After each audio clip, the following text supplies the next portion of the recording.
ఇచ్చిన ప్రతి హామీని నెరవేర్చిన వైఎస్ జగన్ ఒకవైపు, అబద్ధపు హామీలతో మోసగించిన చంద్రబాబు మరోవైపు ఎన్నికల క్షేత్రంలో ఉన్నారన్నారు మంత్రి కాకాని గోవర్ధన్ రెడ్డి. నెల్లూరు జిల్లా మనుబోలు మండలం మడమానూరులో మంత్రి కాకాని గోవర్ధన్ రెడ్డి చేనేతలకు మగ్గాలు పంపిణీ చేశారు. వెంకటాచలం క్లస్టర్లో 192 మగ్గాలను పంపిణీ చేశామన్నారు. ఈ సందర్భంగా ఆయన మాట్లాడుతూ నేతన్నకు అన్ని విధాలుగా వైఎస్ జగన్ ప్రభుత్వం అండగా ఉంటుందని అన్నారు.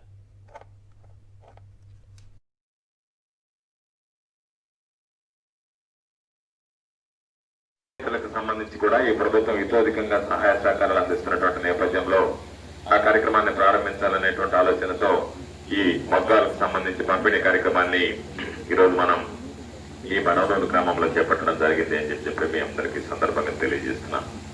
ఇప్పటికే దాదాపుగా 141 మగ్గాలు దాదాపుగా ఈరోజు ఏదైతే చెప్పారో వెంకటాచలం క్లస్టర్ లెవెల్లో ఈరోజు పంపిణీ చేయడం జరిగింది. దాంతోపాటు మరలా మరొక 51 మగ్గాల పంపిణీ కార్యక్రమానికి ఈరోజు మనం శ్రీకారం చుడుతున్నాం.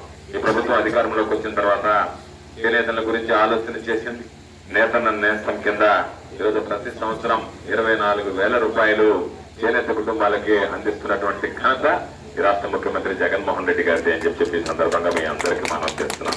దాదాపుగా ఒక మనుబోలు మండలానికి సంబంధించి ఈ 5 సంవత్సరాల కాలంలో వైఎస్ఆర్ నేతన్న నేస్తం కింద మన మండలానికి సంబంధించి ₹1,00,00,000 వరకు ఈరోజు నిధులు విడుదల చేసి అందించడం జరిగింది. 50 సంవత్సరాలకే పెన్షన్ ఇవ్వాలనేటువంటి ఆలోచన చేసి ఈ రోజు వాళ్ళకి ₹3,000 పెన్షన్ అందించేటువంటి కార్యక్రమానికి శ్రీకారం చుట్టాం. మిగిలిపోయినటువంటి వాళ్ళు ఎవరన్నా ఉన్నా సరే వాళ్ళందరికీ కూడా ఈ రోజు సర్టిఫికేట్లు ఇచ్చి వాళ్ళందరికీ పెన్షన్ పంపిణీ చేసేటువంటి కార్యక్రమాన్ని కూడా ప్రారంభించడం జరుగుతుంది అని చెప్పి సందర్భంగా మీ అందరికీ మనం చేస్తున్నాం.